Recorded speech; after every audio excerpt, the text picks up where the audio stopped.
Government has commissioned the country's largest peanut butter processing plant in Chipata district of Eastern Province. The 600,000 peanut butter processing plant, which produces 18 tons of peanut butter per week, will enhance the economy of the province. Eastern Province is the highest producer of groundnuts and has a potential to supply peanut butter even to the international market. Agriculture Minister Given Luwinda was represented by Eastern Province Acting Permanent Secretary Royd Tembo at the occasion. Against all odds and facing many challenges to grow its business model, Komako has turned over 142,000 unskilled and productive farmers into farmers producing multiple, more diverse food crops, often with yield 2 to 3 times their former yields. Before Komako, food shortages and dire poverty seemed to be their fate, and food handouts were the order of the day. But today, the same farmers are helping to feed the nation.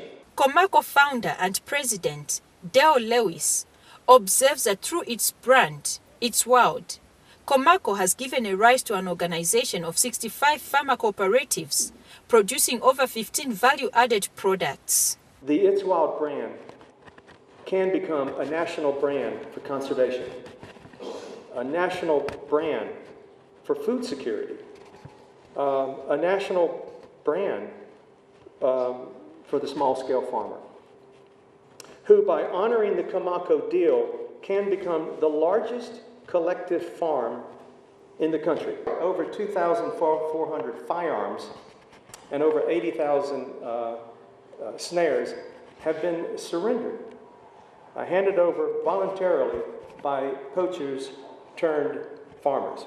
The United States Agency for International Development, USAID, which supported the project, was represented by Mlota Damaseke. USAID supported the Better Life Alliance to expand Komako's work linking smallholder farmers with agricultural markets while promoting effective conservation farming techniques. We are pleased to announce that through our combined support, Komako trained and monitored more than 43,000 farmers, according to the annual compliance survey, which further affirms that 68% of the farmers adopted one or more conservation techniques. Farmer groups under the Komako project were able to harvest 70,000 tons of maize despite the poor rains experienced in the 2014-2015 farming season. With adequate support, more farmers in the province can improve their incomes and become food secure. Shupekile Nkunika for Zanis in Chipata, Eastern Province.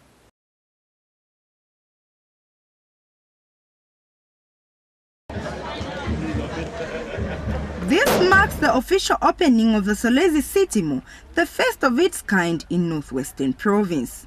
The development of the mall is an important milestone in the development of Solwezi, a town poised for transformation into a city status. This modern shopping facility will not only add value to the province in terms of infrastructure, but will provide a wide choice of shopping for the local people. The developer, Thought Developers Limited, is happy with the conducive environment that has been created by government. Solwezi City Mall has been built at a cost of about $20 million.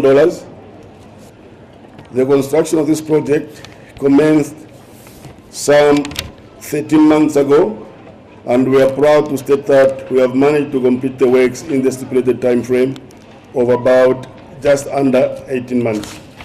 May I take this opportunity to thank your government and the ruling party, the Patriotic Front, for creating an enabling economic environment for sustainable growth in the construction sector.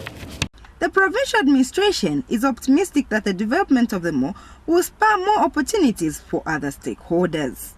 I'm glad to know that your developments have created enormous job opportunities for our local people. I'm informed that Solwezi City Mall created 800 jobs during construction and a further 250 permanent jobs after completion. May I state that the government will always encourage private sector developments that respond to the needs of the community. The traditional leadership and other stakeholders are elated with the development of the mall. The opening of Solwezi City Mall is a step in the right direction, and I think that it adds a lot of value to the infrastructure, but also to the lives of the people, because it gives a lot of choices. It gives the shoppers a lot more choices as to what we're going to do and what they can get. I would like to thank the government of the Republic of Zambia through His Excellency Mr. Edgar Chagwalungu and Elliott Properties for bringing this kind of development to our province.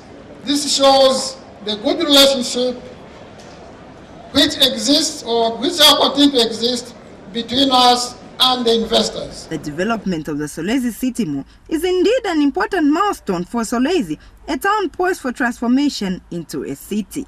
Reporting for Zanis, I'm Mwape Mwesa in Solwezi.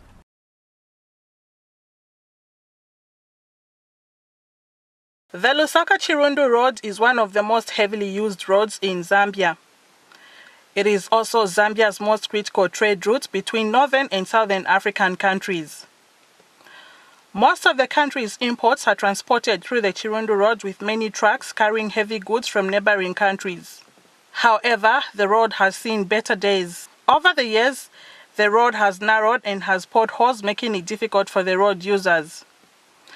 It is in this vein that government awarded a $23 million United States contract to China Henan International Corporation to construct a 26.5-kilometer stretch from Kabanana through to Chirundu border post. China Henan has already mobilized itself and works have commenced. The works by China Henan are impressive as the company has enough manpower, machinery and materials for use. Chirundu District Commissioner Alfred Hamunjo visited the road construction site and was impressed with the works so far. They are doing a quite commendable job, and the contractor is actually well organized. Equipment is there. You can see people are working. This is a working government, and that's why we appeal to people to support this government under the leadership of Mr. Edgar Chagwalungu. Resident engineer Shimele Smola explains that the contractor is committed and will deliver according to the contractual requirements. As far as the work is concerned, the contractor is on the right track. They are doing a good job and they are well organized. The type of road that we are going to build it's an asphalt concrete road, a total width of 12 meters. It's going to be 11-meter asphalt pavement and unpaved 50 centimeter shoulder. And some of the road users interviewed commended government for constructing the road. Otherwise, my shop will start fast, so often so that like my constructor, so that my shop at least for a long time. But this time, short time mashoko asira so moto kagambi tumapezana na problems zambi for chama roads. China Henan has employed about 385 workers. With the progress made so far, it is expected that the project will be completed within the stipulated time frame of 1 year. Helen Bwalia for Zanis in Chirundu District, Lusaka Province.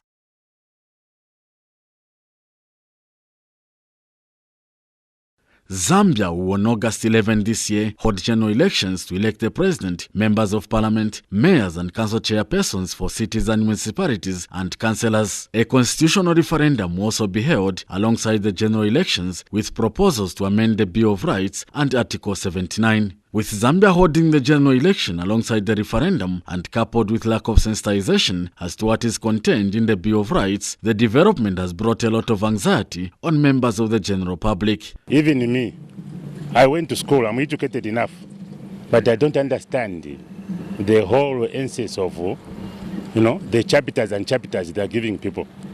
A good referendum must have one straight question, which people must give yes or no. But Electoral Commission of Zambia, ECZ Public Relations Manager Chris Yakufuna has disclosed that the referendum handbook is now ready and that a comprehensive voter education on the referendum and the Bill of Rights will now start.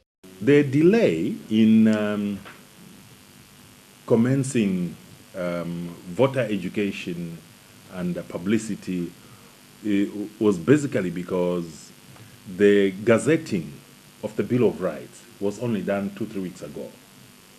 And having got the Bill of Rights gazetted, the Commission then embarked on packaging the contents into messages. And that process saw us up to last week, about Thursday, when we received the referendum handbook.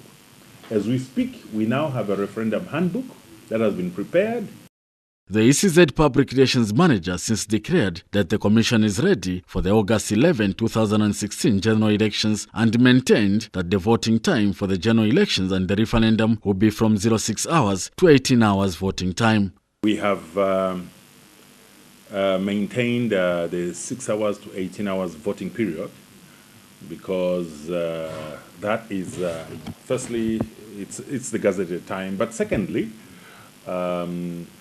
arrangements have been made at each polling station that has more than 950 people to create another stream, meaning that we will avoid queues. The maximum that you can have in a queue is 950, and anything beyond 950 means you should have a separate stream. Meanwhile, Attorney General Ikando Kalaluka has urged Zambians to vote in the forthcoming referendum in order to enhance citizens' rights. Progressive provisions of the amended Bill of Rights can only come into law upon a successful referendum vote. To achieve such a position, we have to roll out to sensitize our people about the need to vote in the coming referendum. On August 11, 2016, Zambia is yet again expected to cement its record of an inviolable 25 years of conducting peaceful and democratic elections. Zambians are therefore called upon to turn out in large numbers with their national registration cards to vote in the referendum that will define their rights. Tony Nkoma, reporting for Zanis in Lusaka.